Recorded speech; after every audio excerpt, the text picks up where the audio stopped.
माननीय शरद पवार साहेबांनी आदरणीय अमितभाई शहाना तडीपार गृहमंत्री म्हटलं. ही तडीपारी कशासाठी होती?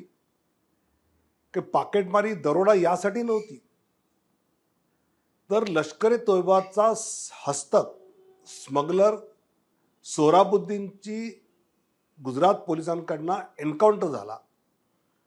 त्याविषयी न्यायालयाला असं वाटलं की ही चौकशी चालू असताना गृहराज्यमंत्री असणारे अमित शाह हे गुजरात बाहेर असले पाहिजेत, ज्यात ते नंतर निर्दोषी सुप्रीम कोर्टात सिद्ध झाले.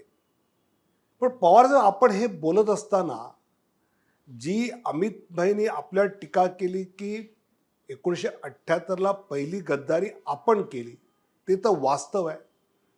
आपल्या काळात दाऊद फोपावला, हेही वास्तव आहे. आणि देशद्रोही सोहराबुद्दीनच्या प्रकरणामध्ये तडीपारी झाली, हे तर खरं देशभक्ती आहे. म्हणजे समजा सावरकर काळ्या पाणी शिक्षा झाल्यानंतर परत आले असते आणि मंत्री झाले असते, आपण हेच बोललो असतात का?